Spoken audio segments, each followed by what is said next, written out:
Welcome back for another installment of Fellowship of the Rink. And we're getting into it. Obviously, no one's thrilled about how the postseason wrapped up, but definitely reasons for optimism, definitely things we've got to question and be critical of. And we've got both Joe Smith and Michael Russo of The Athletic on the other side to dive into everything that came out of the player availability and, of course, the Guerin Hynes joint presser. Let's throw it over. This interview is brought to you by our friends at Waggle Golf. Waggle Golf believes what you wear on the course should reflect your individuality, who you are, where you're from, your hobbies, interests, and passions. All the stuff that makes you, well, you. That's why every design is inspired by the desire to create a piece of apparel that strikes a chord when you see it, that makes you say, wow, that was made for me. Because in a lot of ways, it was. Ready to get your waggle on? Go to getyourwaggleon.com, throw in promo code SP10 at checkout to take 10% off your entire order. All right, fresh off of player exit interviews and the Hynes-Guerin joint presser, we got Joe Smith, we got Michael Russo, and I've got some topics that fans want to hear about, but I'm just going to open it up to you guys right away. Like impressions of the season, what we're looking at this offseason, wherever you want to start off. You start. Well, I mean, I think, I think for me, the big talking point in exit interviews and everything was how this year felt and looked different, right? And, there's no moral victories. I'm sure Wild fans believe in that too. They didn't get past the first round again. But the group felt like they had more belief, they had mental toughness, more handle adversity better. They obviously feel like they deserved to win, a couple of those games in 50-50. So I think there's some positivity going into the offseason with it. They're not as much, I think, as disappointment as there was maybe 2 years ago, Mike, or last year. But this all points to this summer, I think, to me. I think no matter what happened in the first round, how good they felt, or they feel it's different, this is a stepping stone to getting where they want to go. If they don't execute this summer, it's all kind of a moot point to me, because they've been waiting for this for so long. A chance to have the cap hits off the books, a chance to make a splash, a smart splash in free agency and build around Kirill. And obviously Kirill will be the big talking point here too. But, I haven't been around here long enough, as long as you have, Mike. So maybe you get a better feel for, is there maybe more hope and belief this summer than there was maybe the last 3, 4, 5 years? Yeah, I think so. I think just because everybody's been anticipating it for so long. But I mean, if I had $1 for every time I wrote that the Wild had a critical offseason in front of them, I'd be a rich man. Or I'd have $25. Look, I will say, I mean, it is the cynic in me, right? Like the entire eval yesterday, I kept on thinking, like, what if Eriksson Ek doesn't score that goal? What's this like today? You know what I mean? Even Brock Faber said it. It's hard to say that we lost in the first round and took a step, but it did feel different. But the reality is that they needed a miracle to make the playoffs.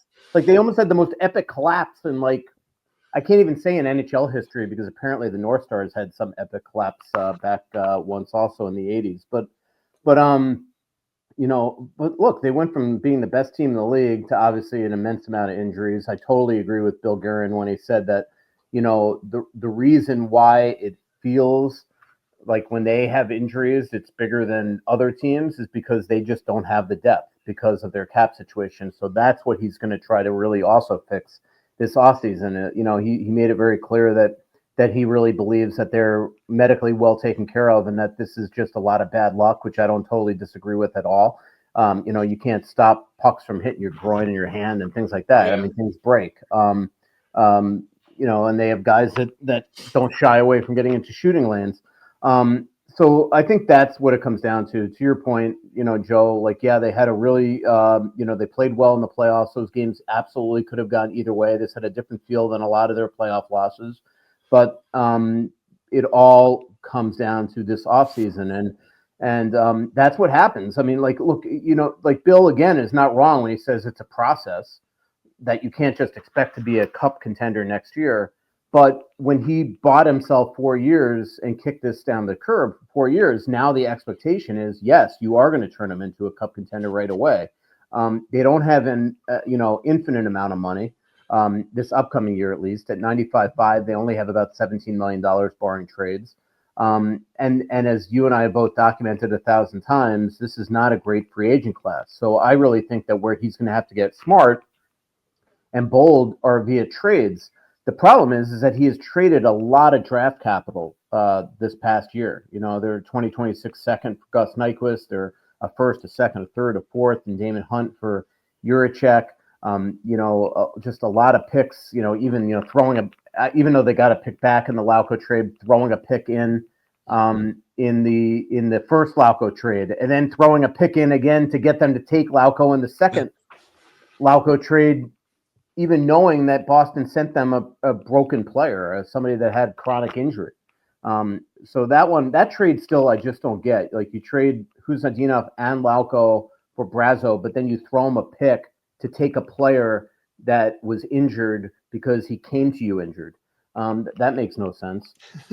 So like there was just, I don't know, there's just no, I don't see other big ways to make huge trades this offseason unless he's going to give up significant pieces of the future. And that could be a Lee Mogren, that could be a Marco Rossi, that could be future picks. But they don't, they have traded a lot of draft capital the last couple of years. And that also leads into the fact they can't offer sheet anybody, right? Yeah, I was just going to say that. They can offer sheet. I mean, there are ways, right? I mean, they could, there are ways you could get that second back. There's a plateau of like 4 point something to 6.8 something. That's a first and a third that doesn't include that second. So there are ways to do it. But yeah, I mean, he would have to, do what St. Louis, for a significant piece, he'd probably have to do what St. Louis did last year and where they went to Pittsburgh, got their pick back, and were able to make that trade with Edmonton. Similarly, they would have to go to Nashville and try to get that pick back. But then you're giving them, more to just try to get that pick back, Yeah. And there's the way that they lost that pick too, right? Which has been kind of forefront for everybody online. And I know you guys have talked about it a lot, but the Gus Nyquist acquisition, that's one that certainly doesn't feel great right now. No, it doesn't, and like I think at the time, me and Mike were like, look at the prices for like the Nelsons and all those guys of the world, and I think the Wild tried to get ahead of things, and I think they liked him from last time, and he had a down season though. That's the whole thing. He had a down season. It wasn't a surprise he had a down season, or it wasn't a secret. So were they betting on the 75-point guy from the year ago that they thought, they knew this guy can fit in this lineup. We don't need to be a top line guy. He'd add some scoring depth. He could play the penalty kill, which was struggling. So I can see some scenarios why they wanted to. Just the price was a little high, I thought, for me. And then the fact that no one expected him to go, I guess 2 goals in like 29 games, Mike, and like 300 minutes without a shot on goal in the playoffs. And obviously the offsides call could happen to anybody, but the fact that it happened to him obviously puts an exclamation point on what was, for him and for, the Wild, a disappointing tenure here this year. Yeah, I mean, I also, like, at the time saw why they did it. One, they were getting ahead of everybody else. They saw what the prices were going to be. They had him before, so they had that, and that was only 2 years ago. And he played really quite well. He had 75 points last year. So I think that they were betting on that. The fact that he was on such a crummy team is what affected him 5-on-5. As it turned out, it looks like to me, he's lost a significant step. And so, yeah, it didn't work out. As much as they try to, act like he did all these little things, little things then need to include, if you're not producing, staying on sides on a potential game-winning goal in a playoff game. I mean, it's simple. It was funny interviewing him the other day, Joe, because, he made a really good point, but it was just funny the way that he sort of explained it. Is that he's like, look, if the linesman gets the call right, we're not even here talking about this. But that doesn't stop. It is true. It is 100% true. But at the same token, he was kind of ripping the linesman from the game before for not letting the Brazo play out on the breakaway, and it was a bad call. So he was kind of saying, I like when they let it play out, because then if you have a goal, you have a chance to review it. But then he was saying, but if they got the call right, then I'm not the one looking like the GOAT today. So it was just kind of funny. But, the other token is that you're 35 years old, an extremely smart player he is, and he just did not do enough to stay on side there, and you have to. It's funny because I've been watching all these late game rallies in the last couple of days, like in both game sevens in the last round with Winnipeg and St. Louis, and then obviously Dallas and Colorado. And there have been so many plays late in games where you could just see guys are so careful to stay outside, and turned out to be huge goals. And on rallies, obviously St. Louis getting scored on 1.6 seconds left, and Dallas having an unbelievable comeback, in Game 7 as well. So, and 6. So, yeah, it was 6, right? I can't even remember. Yeah. But yeah, I mean, it not a great trade, and it wasn't a good deadline for the Wild. Sure. And the one thing that everyone grabbed onto from the player availability was Gustav Nyquist saying he'd love to come back. Is there any shot that happens? I don't see it. I don't see it. I mean, I know Guerin was asked if they're interested in any UFAs coming back, and he said, I think something I think so, or probably, or like, you probably don't want to say no right away, without going into it or seeing, like, there's guys like, Johansson. We don't know what has to happen with him. John Merrill's there. I doubt they'll probably sign him because of all their defense they need to kind of get in playing time with Juracek and all that stuff. So yeah, I don't think. Yeah, to me, when he said that, didn't he actually identify, like, there's one? Didn't he say that, or am I making that up? I think he might have said there's one, or there's possibly one. Like, but to me, that would have to be Johansson. That would be the only one that would make any sense whatsoever, just because he's handy up and down the lineup. He had a pretty decent year. He was good down the stretch. And he's the type of guy that, there's a lot of scuttlebutt out there. We didn't get to talk to him before he took off for the World Championship, but there is a lot of scuttlebutt out there that he has decided that he either wants to play here or return and play for Farstad. So, which is his hometown, not home. It's where he lives now. He's not from Karlstad, but that's his team. So that's the big kind of rumor there. And I'm sure a lot of that actually will come out with the World Championship being in Sweden. I'm sure that he'll be quoted here at some point in the next couple of weeks and what his intentions are. And maybe the Wild have interest in bringing him back. As long as it's in hopefully they're not just feeling the need to just constantly keep them on the top 6 again. But yeah, I don't think Gus is coming back. When Bill Guerin essentially in his opening statement of the press conference brings up the offside, clearly he's blaming him for the offside. So I'd be shocked if he brought it That's up. fair. Well, go ahead, Joe.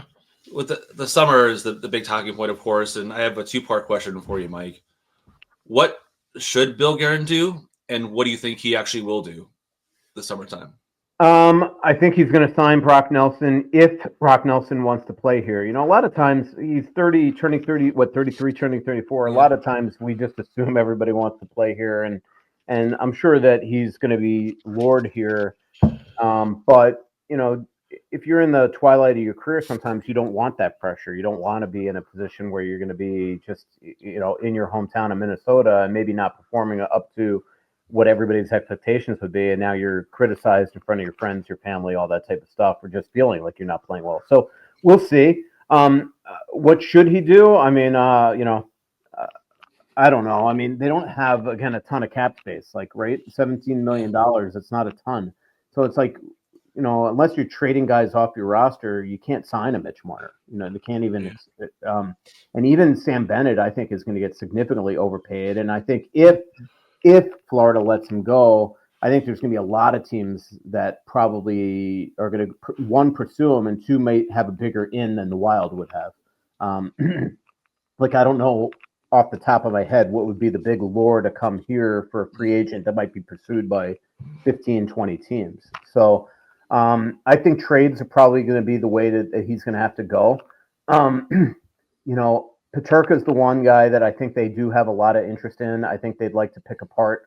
There are a couple of good guys on that team that I think that they'd be interested with Kevin Adams to know what he's thinking on. Peterka, Tuck, players like that.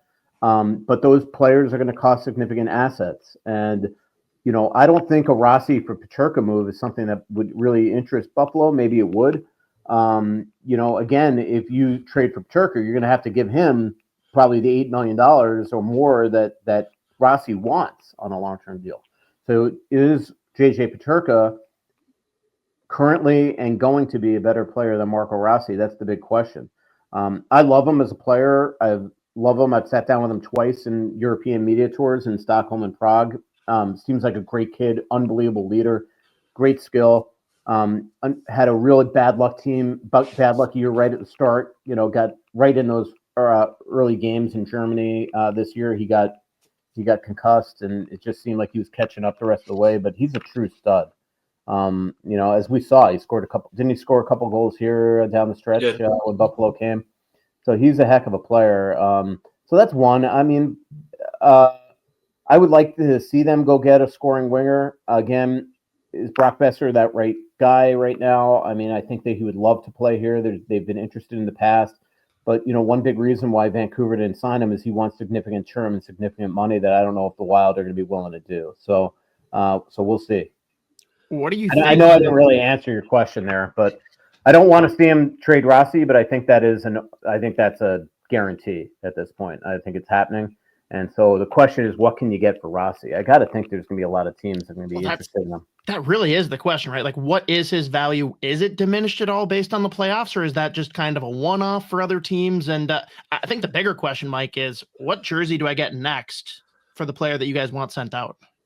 Well, don't get an Ogren right now because not doing that. I have a feeling Ogren's going to use as a not touching Ogren or Height. Yeah.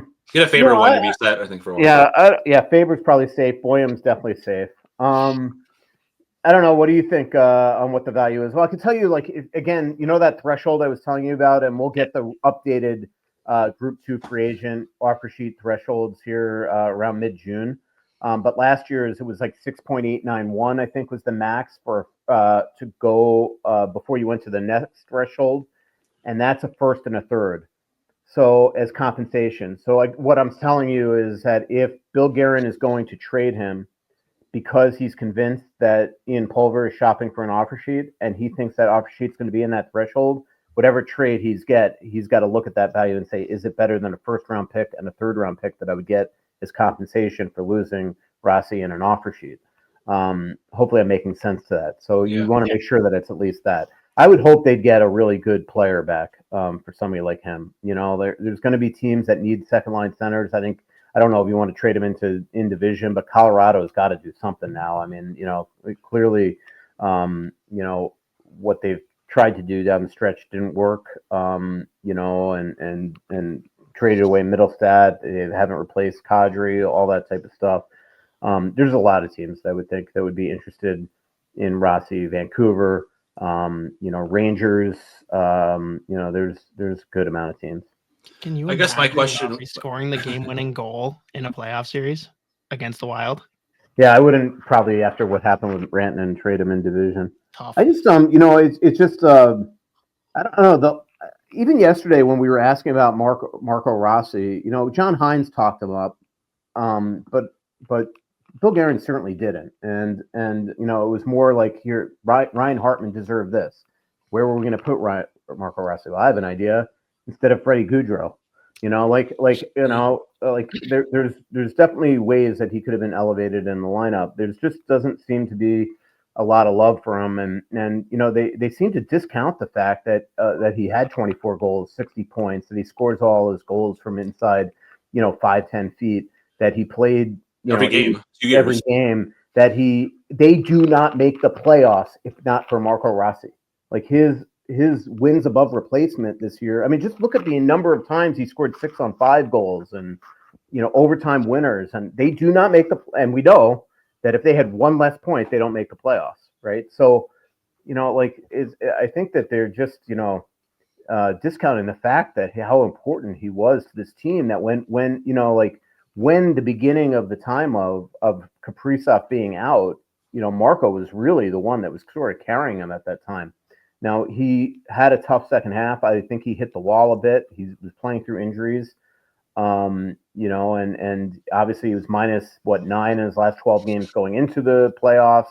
In the playoffs, he wasn't very good in game 1, was on the ice for some game-winning goals in both games 5 and 6.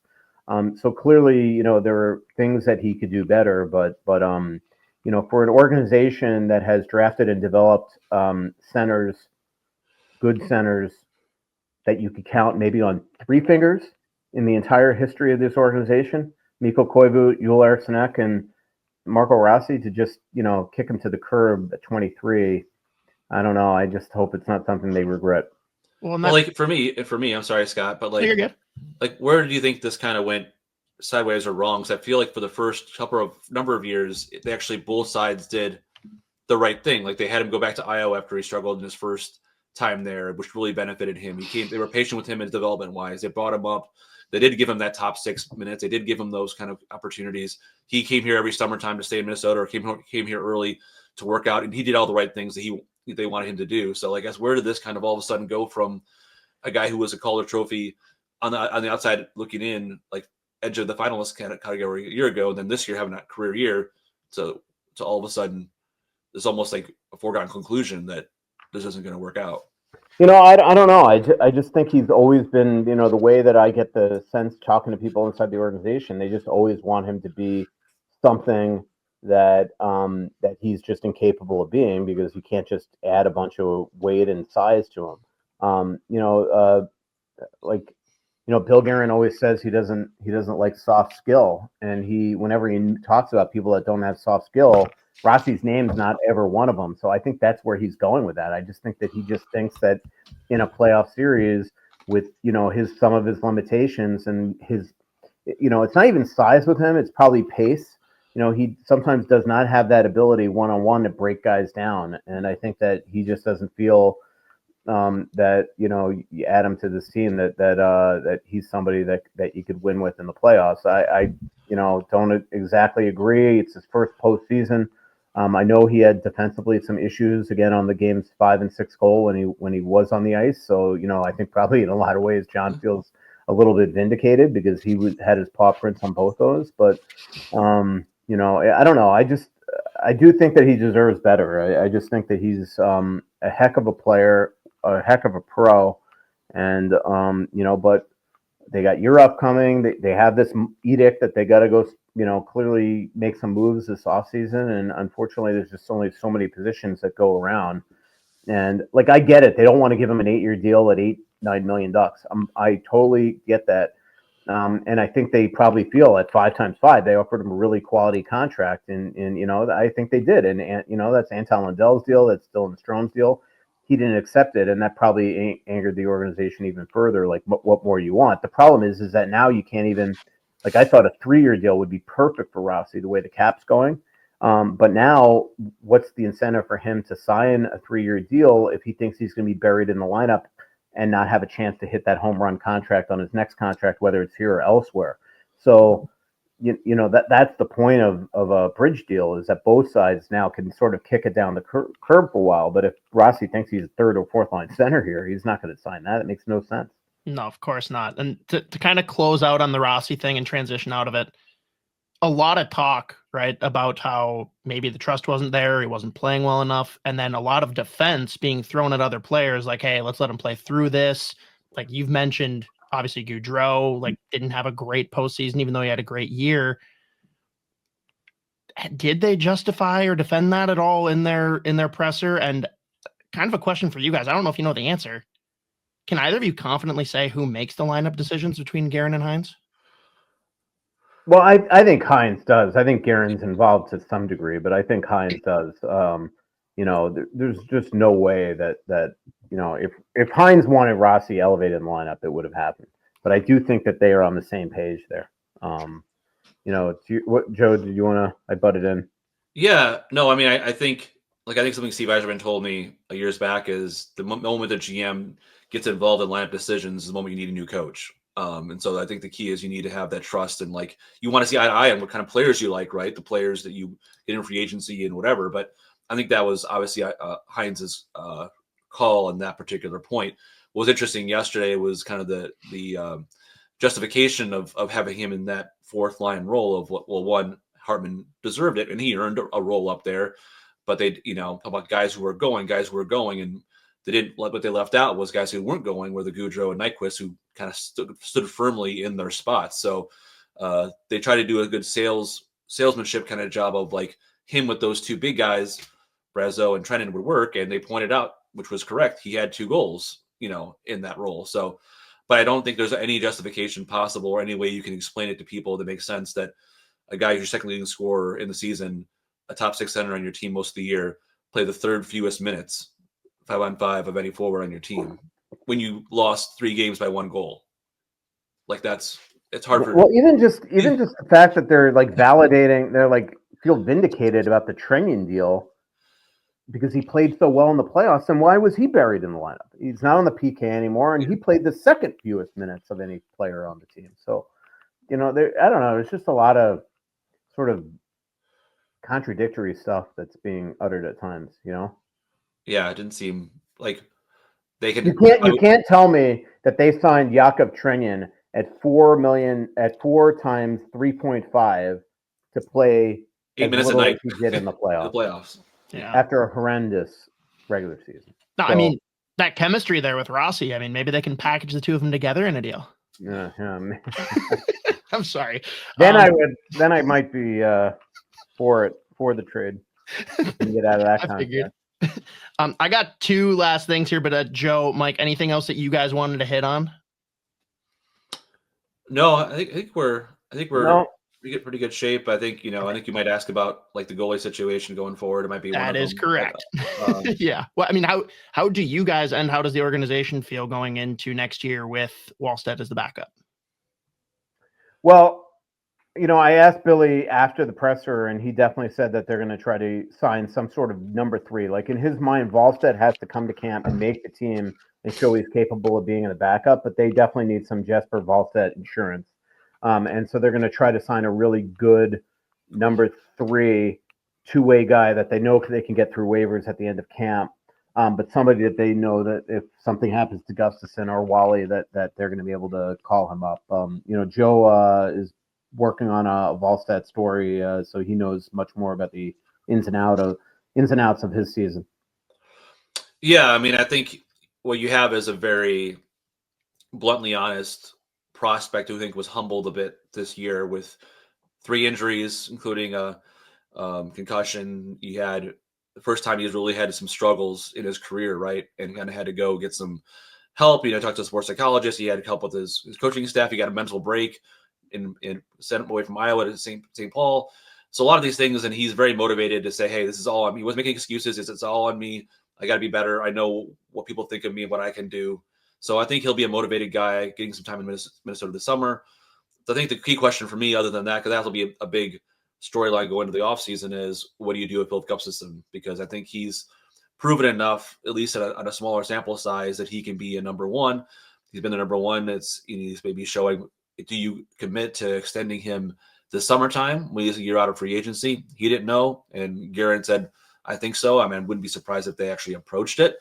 But, like Mike, like you asked the question to Gus the other day, like last year there was trade rumors, right? And now talking about extensions, crazy how fast things work. And I think Gus's answer was pretty telling to that, wasn't it? Yeah, definitely. I think it was. He basically said, sometimes they love you, sometimes they hate you, sometimes they love. I'm totally misquoting a really good quote that you'll be reading in The Athletic at some point here soon. But it's true. I mean, could you imagine if they had traded him that summer? And now we're talking about maybe extending him. It's just so funny how life works in this league. It's sometimes this league could really humble you, and sometimes it could really make you feel like you're the best player in the world. And he had a really good year. He obviously was ridden hard down the stretch. He was playing hurt, as we learned yesterday, because they thought he was going to need surgery. I don't know. I mean, there was just, I don't know. I just think that for what he was dealing with last summer, knowing that they were trying to potentially move him, for him to come into camp in such incredible shape and then have it get off to such a great start, those first 8 games where they didn't even have deficits. It's pretty impressive that he rode this all the way to the end. He was hardly the reason why they lost in the playoffs, that's for sure. That's a fact. Final question, brought to you as always by our good friends at Waggle Golf. First, make sure you head over to getyourwaggleon.com throw in promo code SP10 to take 10% off your entire order. Let's just throw salary cap, all those things out the window. For both of you, who's the UFA you would love to see Guerin sign, be that for what they do on the ice, or if it's just selfishly who you think is going to give you the best post-game sound bites, whatever? Joe, lead off. Well, this is at a position of need, but I don't know if this is the guy that's the number one target. But I think as far as a quotable person guy to be around, Matt Duchene would be great. Like I think he's a great quote person to talk to, or good perspective on his career, stuff like that. And so I don't know if he's like the number one target or would be a guy this would make this team ultimate better. Like Mitch Marner is the gold standard of top UFAs, but I think if you want to say like who'd be one of the better quotable guys that are UFAs, I think he'd be pretty fun. Yeah, I don't know. I mean, to me, I would rather the best player. And I by the way, I do like Duchene. He's played for John before. I know that he had some really nice things to say about John as a coach to Joe down the stretch of the season. But I mean, to me, Mitch Marner would be the guy that would make the most sense. They can't afford him though. I can't see unless they get rid of figure out a way to, have $800,000 guys or throughout their lineup. They just can't probably do it. So I don't know. Marner to me would be awesome with a guy like Kirill. That would be very fun. Yeah, the one for me that anyone that's followed the SOTA Pod for long enough knows. I'm not sure where the contract's going to land, and I'm not positive where the health is at, but Nikolai Ehlers is just a guy that I've always really enjoyed watching. Yeah, I don't know where that's going to end up with him, but yeah, there's so many different guys out there. Super fast. He'll be perfect on the going head to head against Dallas when it comes to diving. So there we have it. Yeah. Awesome. All right, well, appreciate you jumping on, Mike. Yeah, absolutely. Thanks again, and we'll do it again soon. Yep. Take care, guys. Again, if you haven't already, you're missing out. With summer here, golf upon us, get over to support our great friends at Waggle. Whether it's their storefront out in Maple Grove, whether it's going to getyourwaggleon.com, throwing in that promo code SP10 if you're a first timer, take 10% off a wide range, whether it's hats, polos, quarter zips. They've even got like rain jackets, shorts. They're making the full spread. And the most recent release, actually a really cool one for those of you that are into the beer like we are, collaboration with Drecker up in Fargo, North Dakota. If you haven't been out there, they have an absolute complex. It is the craziest setup, but a really cool apparel collab here. A couple great hats, even a hoodie that they threw into the mix. Again, go over to getyourwaggleon.com to check out all of the offerings. With that, again, let us know what you guys want to be seeing a little bit more of this summer. We will be giving some coverage on what's happening with the teams that are still in the Stanley Cup playoffs. But whether it's people you want to see us interview around the Wild and the Gophers, or specific topics or sidetracks you want us to go down specific to the off season, we're here for you guys. Let us know what you want to hear. But until then, stay classy, stay to hockey.